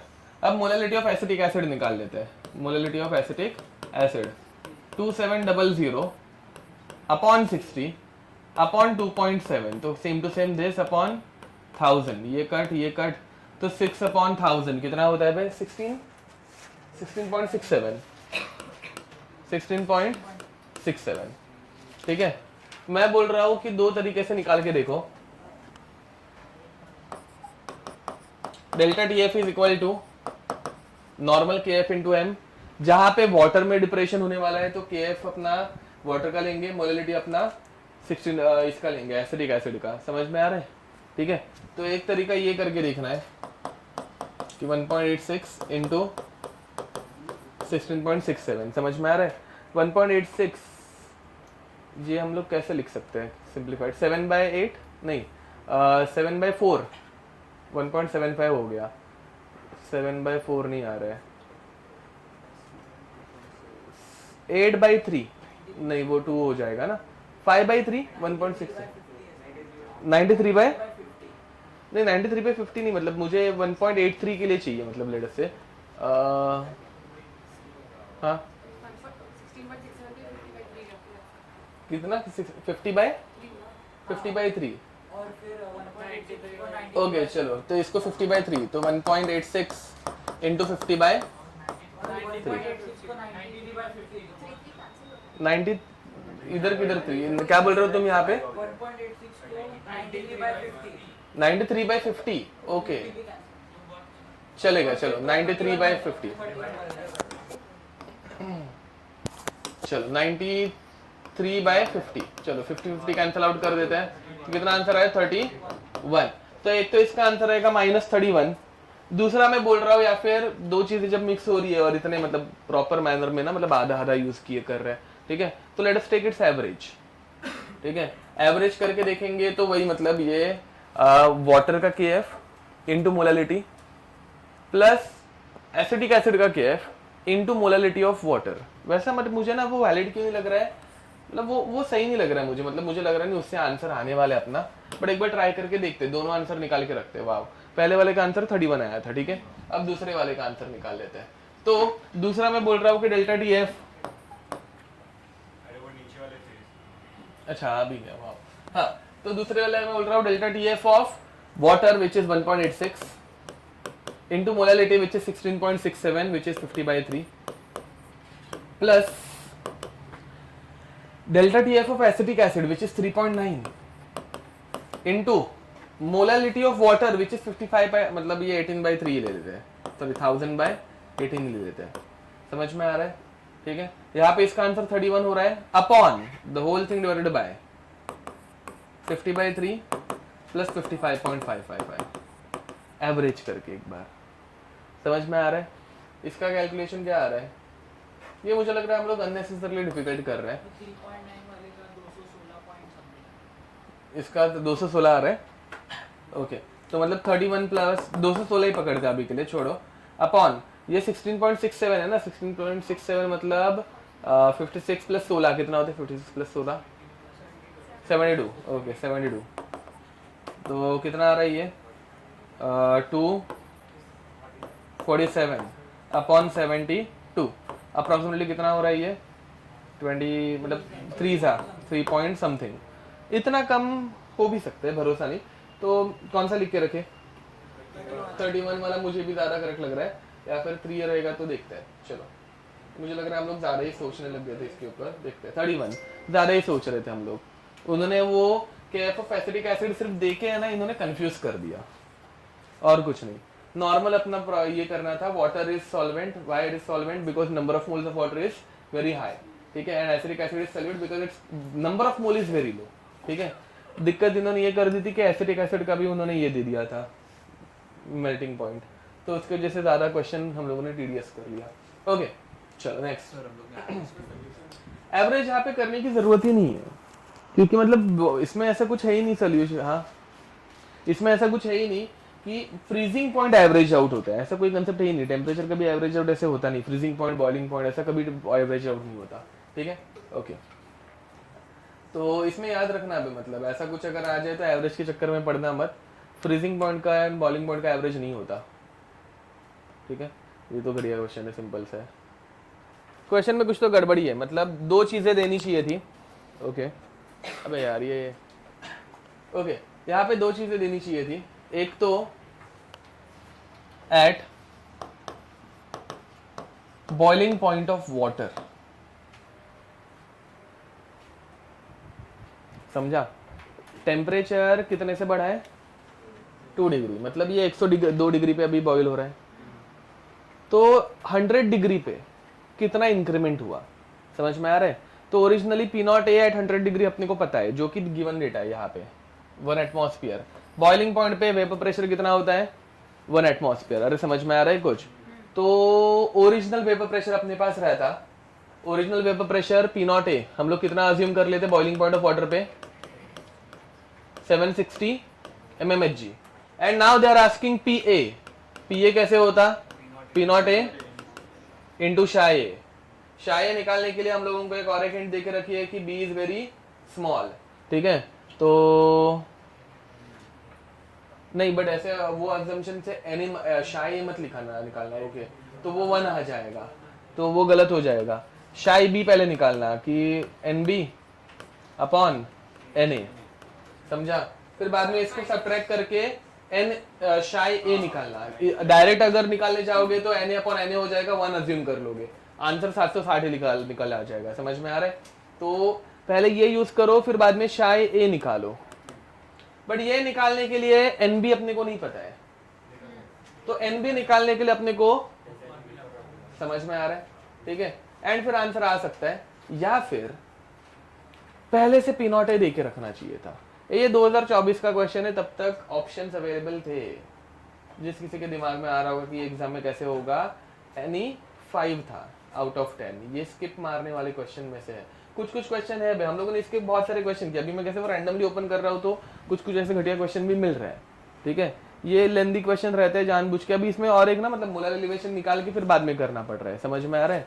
Delta D B देखा रखा है, तो कैसे हो जाएगा delta D B which is 2, direct लिख दो 2 is equal to K F क्या देकर रखा है? 0.52 into number of given mass upon molar mass into mass of solvent into 1000, समझे? एंड फिर ये 10 बच गए, एंड फिर बाद में मोलार मास निकाल सकते हो तुम लोग नीचे डिवाइड करके, एंड कोई एक वैल्यू आ जाएगी। फिर बाद में ये वैल्यूज यहाँ पे पुट करके तुम लोग 760 में से निकाल सकते थे। बट यहाँ पे at boiling point of water important है, या फिर पहले से पी नॉट ए दे के रखा हुआ है।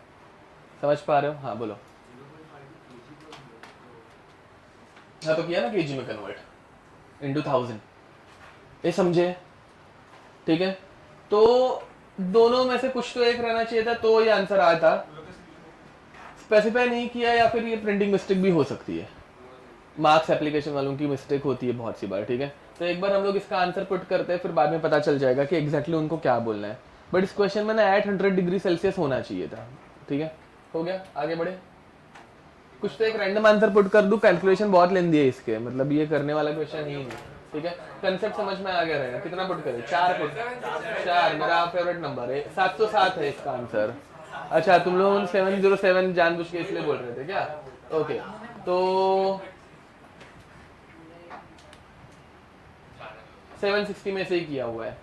नहीं, अरे माइनस 760 में से ही किया हुआ, बाकी सब स्टेप सेम टू सेम है। तो वो 760 में से माइनस जो किया गया है, वो क्यों किया गया है? नहीं, मतलब वो एट 100 डिग्री सेल्सियस ही मान रहे हैं, at boiling point of water. अरे ये क्वेश्चन अधूरा ही है, समझ में आ रहा है मैं क्या बोल रहा हूँ? ये अपने को और ये अज्यूम करने जैसा नहीं है। हाँ, एट बॉइलिंग एट एलिवेटेड तो 760 आंसर हो जाता है। ए ध्यान दो, रुको वापस, जिन लोगों को ये नहीं समझा होगा, मतलब सुनो, ये हमारा जो ग्राफ था 760 mmHg पे बॉइलिंग होना स्टार्ट होता है, प्योर सॉल्वेंट इधर पहुंच जाता है 100 डिग्री पे ही, ठीक है, प्योर वाटर 100 डिग्री पे यहाँ पे पहुंच जाता है, सॉल्वेंट है प्योर वाटर। बट अगर कोई सल्यूट ऐड कर दिया तो ये यहाँ तक पहुंचता थोड़ा लेट है, तो ज़्यादा ही नीचे कर दिया, बट ठीक है। तो बॉइलिंग पॉइंट पे इसका जो वेपर प्रेशर है वो कम हो गया है। तो कितना कम हुआ, मतलब कौन से वैल्यू पे है वो, मतलब पूरा क्वेश्चन ये कंप्लीट नहीं था ना, मतलब किधर भी ऐसा मेंशन नहीं किया है ना, at boiling point vapour pressure of resulting aqueous solution is, इतना ही दिया है। एट बॉइलिंग पॉइंट ऐसा मेंशन रहना चाहिए, तब तुम लोग 760 ले सकते हो। वही एक पॉसिबिलिटी थी, क्योंकि एक नोन फैक्ट यहाँ पे इन्होंने ये देके रखा था, तो उधर से वो हिंट लगी मेरे को कि क्वेश्चन आधा अधूरा है। समझ में आ रहा है? ठीक है, ओके, इसमें कोई दिक्कत? चलो, वो भी मतलब क्वेश्चन आधा रहेगा तो हम लोग कुछ नहीं कर सकते हैं। सॉरी, हाँ, बाकी तो ऐसे सॉल्व करके आ रहा है, ट्राई किया, ओके। बाकी तुम लोगों को मेथड समझे इसको कैसे सॉल्व करना है, ओके। 16% बच्चों को करेक्ट आया, मतलब वही, मतलब सबका यही मिस्टेक हुआ है, जो करेक्ट आया दिए हुए आंसर है वो ऐसे मोहित जैसा दूसरे डिवाइस से देख के दिए हुए है, मैं बता रहा हूँ, ठीक है। तो क्या मतलब, अरे मतलब जो जिनका 16% का करेक्ट आ रहा है ना, वो ऐसे दूसरे डिवाइस से देख रहे, पहले छाप रहे, फिर बाद में यहाँ पे लिख रहे, वैसा मैं बोल रहा हूँ ना, ओके। तो चलो भाई, अभी मतलब सेम टू सेम है। ये बताओ, ये करके तुम्हारा कॉन्फिडेंस थोड़ा बढ़ जाएगा कि चैप्टर अच्छा है, फिर वापस जरा ऐसे घटिया क्वेश्चंस के ऊपर जाते हैं। इसके ऊपर डेटा इतना, इस चैप्टर में इतना डेटा रहता है ना कि कुछ कुछ क्वेश्चन बहुत डिफिकल्ट लगते हैं, वैसे क्वेश्चन में लेने की कोशिश कर रहा हूँ। दिक्कत ये हो रही है कि उनमें मिस्टेक्स आ रही है। पहले वाले में तो, वो पहला वाला तो हम लोगों ने बहुत ज्यादा खुद से ही सोच लिया था, डेटा इतना तो वैसे होता है, ठीक है, तो इसलिए वैसे जरा क्वेश्चन कवर करेंगे। हाँ, शी क्या घटिया क्वेश्चन है, हाँ करेक्ट है, इक्वल, ठीक है। क्या है, बट NaCl का ही क्वेश्चन है ना। We have 3 solutions of NaCl labeled as A, B, C concentration. Sheep है, value of Van 't Hoff factor I of this solution will be.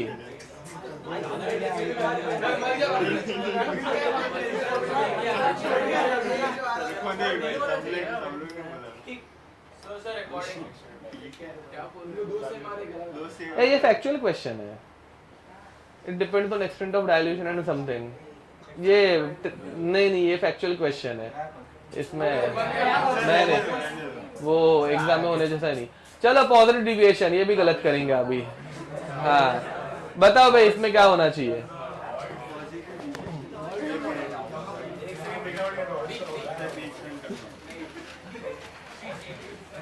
इसमें एक बी वाला ऑप्शन जो है ना, वो एक्सप्लेन करने जैसा है, बाकी दो मतलब देखेंगे। चलो मैं बताऊं थोड़ा सा, क्यों सर ऑप्शन सी ऑर्गेनिक और इनऑर्गेनिक है ना, ओके। अब सी में ऑर्गेनिक इनऑर्गेनिक कहाँ पे, रुको चलो। पॉजिटिव डिविएशन, वेपर प्रेशर बढ़ता है कि कम होता है? वेपर प्रेशर बढ़ता है, ध्यान दो भाई। वेपर्स बढ़ने के लिए, कंसेप्ट समझ लो, वेपर्स बढ़ने के लिए ये क्या बोलते हैं, उनके बीच में अट्रैक्शन होना चाहिए कि रिपल्शन होना चाहिए? रिपल्शन होना चाहिए। रिपल्शन होने के लिए एक सिंपल ट्रिक हम लोगों ने बना के रखी थी, एक ऑर्गेनिक एक इनऑर्गेनिक, तो डी। समझ में आ रहा है? ठीक है, होपफुली ये आंसर करेक्ट हो, ठीक है। अब हाँ ठीक है। अब दूसरी बात सुनो भाई, सुनो, दूसरी बात, ये वाला एग्जांपल हम लोगों ने लिख के रखा है, acetone and chloroform, hydrogen bond formation, इनमें बहुत स्ट्रॉन्ग अट्रैक्शन होता है, ये तुम्हारे बुक्स में है। अब सुनो भाई, ऊपर वाला same to same, acetone and aniline. Aniline जो रहता है वो क्या बोलते हैं, हाइड्रोजन बॉन्ड बना सकते हैं नाइट्रोजन की वजह से। जस्ट अ मिनट, हेलो, हाँ बोलना। 11, अच्छा 15 ना, हाँ ओके, इट्स फाइन, ओके चलेगा, चलो ओके बाय। हाँ, तो ये हाइड्रोजन बॉन्ड बना सकता है। अब सवाल रहा क्लोरोफॉर्म एंड बेंजीन का, ठीक है। क्लोरोफॉर्म ऑर्गेनिक, वो भी ऑर्गेनिक, लेट अस से इनके बीच में कोई इंटरेक्शन होता ही नहीं है, तो ये आइडियल बन सकता है। पॉइंट नंबर 1 ये दिखाते हैं नेगेटिव डिविएशन, इनके बीच में बहुत ज्यादा इंटरेक्शन होता है। इसका रीजन रहता है क्लोरोफॉर्म का Cl बहुत नेगेटिव, तो हाइड्रोजन बहुत पॉजिटिव रहता है, ठीक है। एंड ये पॉजिटिव हाइड्रोजन बेंजीन के इलेक्ट्रॉन क्लाउड के साथ चिपक जाता है। याद रखना, थियरी में काम आएगा, ठीक है। ये क्वेश्चन के बहाने वो थियरी का पार्ट एक कवर हो गया। बेंजीन के इलेक्ट्रॉन क्लाउड्स, ये हम लोगों ने बहुत बार पढ़े हुए हैं, बहुत फेमस है। तो इनके वजह से ऐसे ऊपर की तरफ ऐसा एक इलेक्ट्रॉन नीचे भी रहता है, ठीक है। मैं ऊपर का दिखा रहा हूं, इलेक्ट्रॉन क्लाउड बनता है, इसके साथ ये क्लोरोफॉर्म का हाइड्रोजन चिपक गया रहता है, ठीक है। And it shows negative interaction, मतलब नेगेटिव डिविएशन। यहाँ पे अट्रैक्टिव फोर्सेस रहते हैं, समझ में आ रहा है, ठीक है। तो एक इंपॉर्टेंट एग्जांपल है, वो याद रखना, हाइड्रोजन बॉन्ड, पाई स्टैकिंग बोलते हैं इसको एक्चुअली, ठीक है। मतलब पाई इलेक्ट्रॉन्स का जो इंटरेक्शन होता है वैसा, ठीक है। एंड ये अपना हाइड्रोजन बॉन्ड, ठीक है। तो होपफुली आंसर डी है, मतलब उन्होंने पहले से चेक करके रखा है, तो आंसर डी ही है, ठीक है। ये याद रखना भी, बट ठीक है, ओके। और ये मतलब इसका रीजन दूसरे किसी का दिया है, सोल्यूशन नहीं चाहिए अपने वीडियो सोल्यूशन। इधर कुछ तो नाम दिया होगा ना, नहीं दिया है। बेंजीन और इसका नहीं दिया है ना, ओके, नहीं दिया है, ठीक है। तो इरेज हो गया, अरे अरे अरे, ठीक है, चलो। वो समझ में आ रहा है। विद दिस कुछ नहीं, रुको बे थोड़ा सा। इसमें बहुत सारे ऐसे बाद में ये चैप्टर तुम लोग स्किप करते हो बे, ये चैप्टर के इजी क्वेश्चंस भी आते हैं, थोड़ा बहुत एनसीईआरटी एक बार रीड कर लेना। अरे हाँ, देखा एग्जिबिट ए, ठीक है। तो बस इसमें तो ये कुछ करने जैसा है नहीं। ये देखो ऐसा वाला क्वेश्चन, ये चैप्टर प्लीज स्किप मत करना सालो, तुम लोग ये चैप्टर स्किप कर देते हो बाद में, क्यों? बिकॉज इसमें बहुत सारा डेटा, क्वेश्चन एक हाथ दो डिफिकल्ट आ जाते हैं, तो तुम लोगों की इच्छा मर जाती है। बट ऐसे भी क्वेश्चन रहते हैं, ठीक है, तुम्हारे शिफ्ट में आने के चांसेस रहेंगे। इसका आंसर, एसिटिक एसिड का मोलर मास 60, बेंजोइक एसिड का मोलर मास 123, 121, ठीक है। एंड ग्लूकोज का 180, मिल गए सब वैल्यूज। करो उतना, मतलब सोचने की जरूरत भी नहीं है, बट स्टिल ठीक है। हाँ, बेंजीन ये एक सॉल्वेंट है, अपने को जरूरत नहीं पड़ती इसके मोलर मास की, बट स्टिल 78। ओके, ए बताओ, see we are discussing a colligative property, बराबर। Colligative property depends only on number of solute particle, number of moles निकालना स्टार्ट करो फटफट, ठीक है।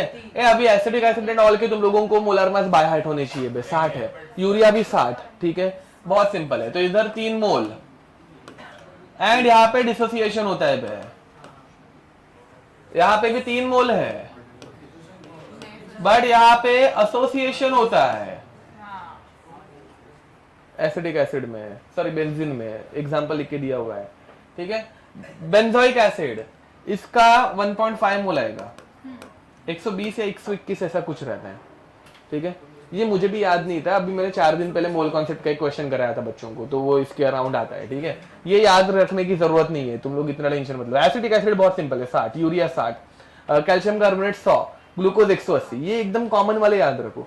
Oxalic acid 90, oxalic acid dihydrate 106, देख लेना, 106 नहीं 126, ठीक है। वैसा ये बहुत कॉमन वाले, बार बार क्वेश्चन आता है, मोल कॉन्सेप्ट में आता है, ठीक है। तो 1.5 प्लस एसोसिएशन, यहाँ पे भी एसोसिएशन होता है, 1 मोल वॉट, ग्लूकोज टूटता नहीं है बाबा, हाँ, ग्लूकोज ग्लूकोज, हाँ। तो सबसे ज्यादा पार्टिकल्स कहाँ पे रहेंगे?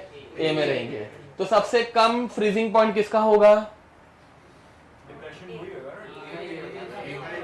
लोवेस्ट फ्रीजिंग पॉइंट पूछ रहे हैं, समझ में आ रहा है? तो लोवेस्ट फ्रीजिंग पॉइंट किसका होगा? ए का होगा, समझ में आ रहा है, ठीक है। हाईएस्ट फ्रीजिंग पॉइंट किसका होगा? सी का होगा। 1.5 प्लस सारे एसोसिएट अगर हो गए तो 1.5 का 0.75 हो जाएगा, तो हाईएस्ट सी का आता, मतलब सबसे कम डिप्रेशन सी में रहता, तो फ्रीजिंग पॉइंट हाईएस्ट उसका रहता, समझा? लोवेस्ट है, देखो freezing point of water 0 degree Celsius. समझ में आ रहा है? ठीक है। ए में सबसे ज्यादा पार्टिकल, सबसे कम फ्रीजिंग पॉइंट। उसके बाद मेरे ख्याल से बी है, बी में ए से ज्यादा पार्टिकल, ए से थोड़े कम पार्टिकल, तो बी में भी डिप्रेशन होगा बट थोड़ा कम होगा। फिर बाद में डी में, एंड फिर बाद में सी में सबसे कम डिप्रेशन होगा। सी का डिप्रेशन सबसे कम है एंड फ्रीजिंग पॉइंट सबसे हाईएस्ट। समझा नहीं ये? ओके, तो इसका आंसर ए है। ठीक है, समझा? ओके, इसमें वो इसके लिए कुछ दिया है क्या? 60.0 मोलार का नहीं, ऐसे ज़्यादा कुछ एक्सप्लेनेशन नहीं है। रुको भाई, अब ये सिंपल है, ये दोनों देख लेना बाद में। ये तो कॉन्सेंट्रेशन टर्म है। कॉन्सेंट्रेशन टर्म के ये डेंसिटी इंटरलेशन फॉर्मूला अच्छे से करके रखना है। ये देखो इंटरलेशन फॉर्मूला का क्वेश्चन है। ठीक है, मोलालिटी दिया हुआ है, नहीं मोलैरिटी, ए स्पेलिंग मिस्टेक है, ये स्मॉल एन पूछा है ना, तो वो मोलैरिटी है, तो उसका फॉर्मूला अपना सिंपल सा। ठीक है, m into 1000 upon density into 1000 into sorry minus molar mass into molarity. ठीक है, वैसा वाला वो फॉर्मूला। ये भी सेम टू सेम वैसे ही टाइप का क्वेश्चन है। कॉन्सेंट्रेशन टर्म प्लीज अच्छे से करके रखना, बहुत सारे क्वेश्चन आते हैं, एक दो क्वेश्चन इसमें से डिफिकल्ट मिलते हैं सिर्फ, बाकी ओवरऑल क्वेश्चन बहुत स्ट्रेट फॉरवर्ड और इजी रहता है, डेटा बहुत ज्यादा रहता है। ठीक है, तो करके रखना। Osmotic pressure of the same solution, ये करो, चलो ठीक ठाक है। ओके, यूनिट्स बहुत उल्टे सुलटे हैं।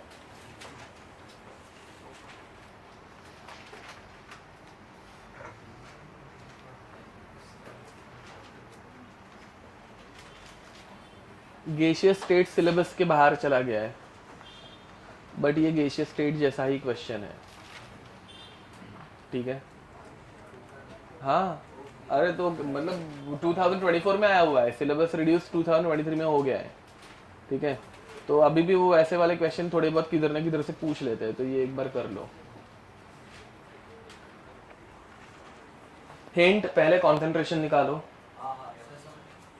बस। क्या? अरे मतलब किसी को अगर कुछ डाउट आ रहेगा तो समझ में आ जाएगा उसको, और क्या।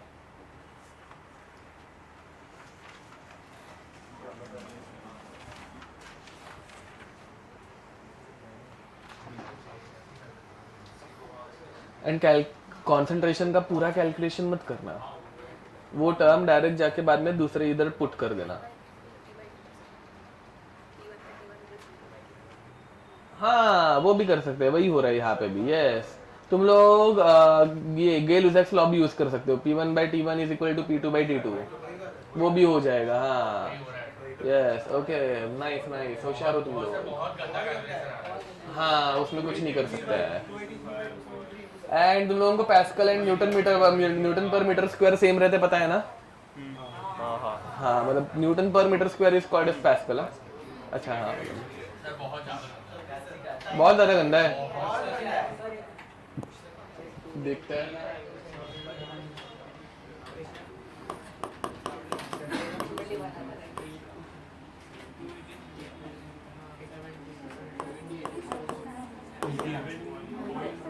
तो ये भी टाइम बर्बाद करने के लिए पूछा हुआ क्वेश्चन है भाई, कि बहुत इजी लग रहा है बट बाद में बहुत डिफिकल्ट हो रहा है। ठीक है, ये हो गया 1 ये हो गया 10। ठीक है, 80 इतना छोटा तुक्का मार रहे क्या? हाँ, समझा, ओके, तो ठीक है। 7 इंटू 283, 70 कर देते इसको, अपॉन 273, 273 1 10 बज गए। ठीक है, अरे रुको ना, 2 मिनट लगेंगे, 10 बज गए। 100 मतलब वापस 0 आ गया। 1000 मतलब 3 ठीक है, 71 इसका आंसर रहेगा। 72 क्या तूने वापस देखा? अच्छा, उसमें चेक कर रहे तू? ओके, कैल्सी इतना कैसे बे? मैंने कुछ गड़बड़ किया है क्या? नहीं, ये देखो, रुको, 3 हुआ ना, ए बराबर तो 73, इन दोनों का मल्टीप्लिकेशन 73 होता है, समझा? तो मतलब आगे का एक और एक नंबर लेना पड़ेगा अपने को जो कि 38 या फिर ऐसा कुछ आएगा। ओके ठीक है।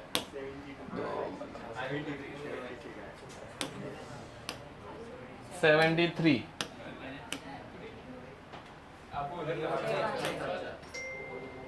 आ गया आंसर आ गया, बट कैलकुलेशन घटिया ही थे मतलब। ओके वही वैसे ही है, उन्होंने डायरेक्ट आंसर पुट कर दिया कुछ नहीं। What is this R? अच्छा उन्होंने वो ऐसे पाई इक्वल टू सीआरटी से किया हुआ है पूरा। हाँ ओके चलेगा। ओके हाँ देखो कितना डिफिकल्ट क्वेश्चन है, ठीक है। अब वो नहीं, मैं नहीं सिखा सकता, वो एडवांस का है, अभी नहीं पढ़ाऊंगा, बाद में पढ़ाऊंगा। हाँ ये देखो negative two miscible solution, two miscible liquids showing negative deviation from Rawls law will have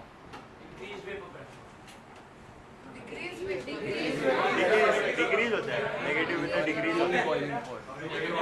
तुम लोग मतलब अभी मैं कंफ्यूज होने लग गया हूँ कि जानबूझ के करते हो कि मस्ती में करते हो, ऐसे मतलब मेरे को नहीं समझ में आता अभी, ठीक है। ये मस्ती करना बंद करो, ऐसे जानबूझ के गलत आंसर देना, तो मैं ऐसे मुझे लगता है कि मस्ती करते हो।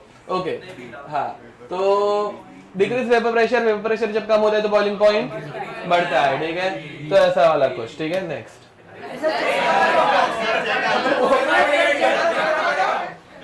मेरे इसमें ऐसे सही गलत रहता है फिर मेरे अकाउंट पे क्यों ना सही गलत ऐसा।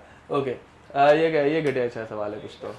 हाँ ये वाला एक लास्ट क्वेश्चन, फिर बाद में घर पे जाना। चलो तो यहाँ पे रुके रहना। ये क्या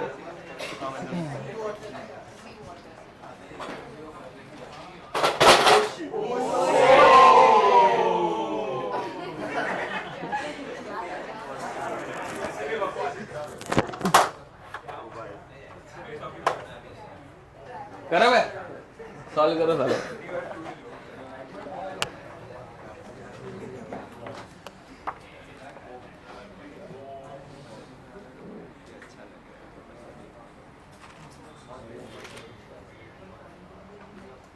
हिंट दूं या तुम लोग करोगे?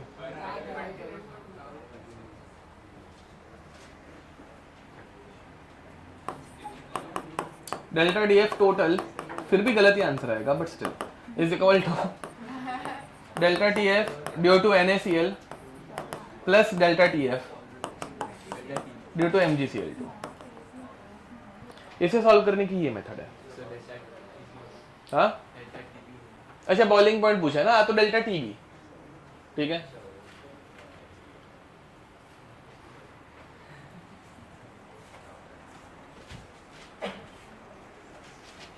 बट हाँ मतलब रुको एक मिनट जरा, मुझे सोचने दो। ये इतना मतलब एवरेज करना है बे, रुको ये ऐसे मत करो, खुद से जरा सोचो, ये ऐसा शायद से फॉलो नहीं होगा, एवरेज करना है, ठीक है। Average molality into Kb boiling point पूछा है ना। ओके ये करो।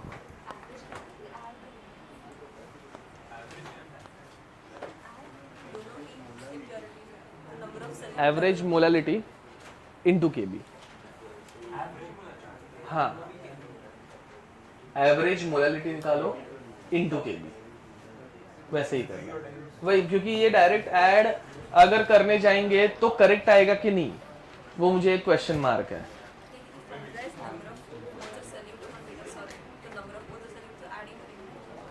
हाँ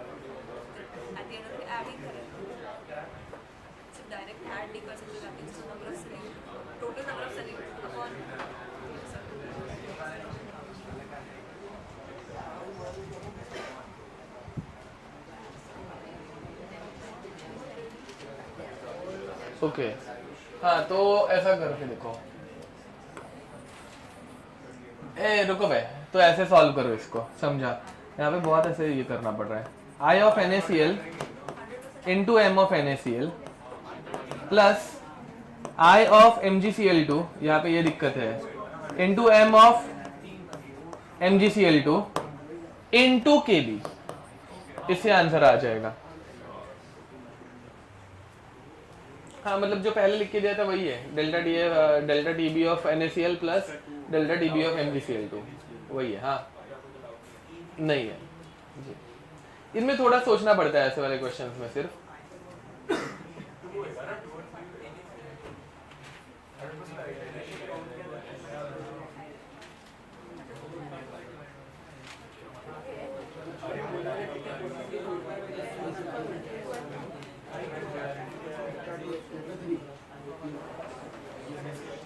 सिर्फ करेक्ट आंसर लाना पे अभी। हाँ मतलब अच्छे से कैलकुलेशन करना और कुछ नहीं।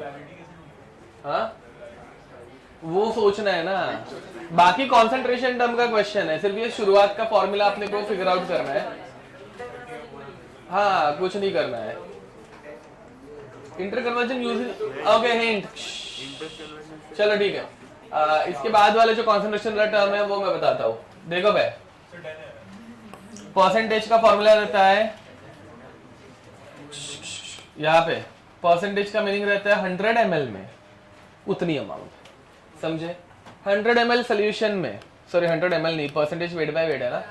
100 ग्राम सोल्यूशन में, 100 ग्राम सोल्यूशन में 29.25% NaCl है, मतलब इतना ग्राम NaCl है। एंड 19 ग्राम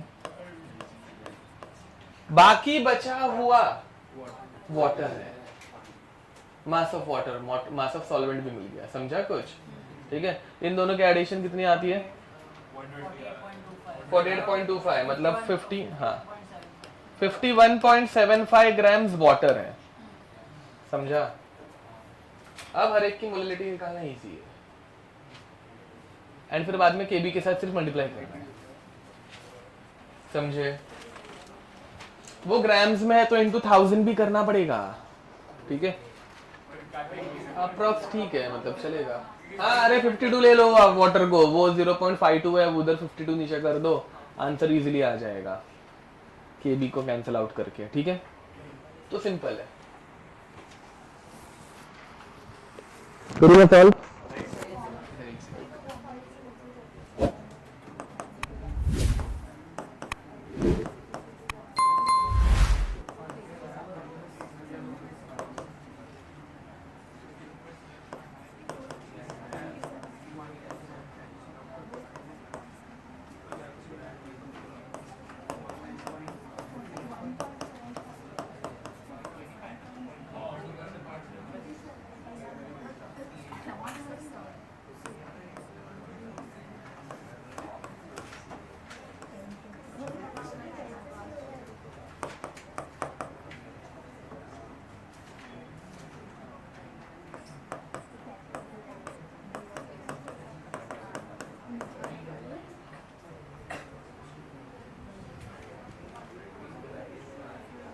ऐसा ही आ रहा है?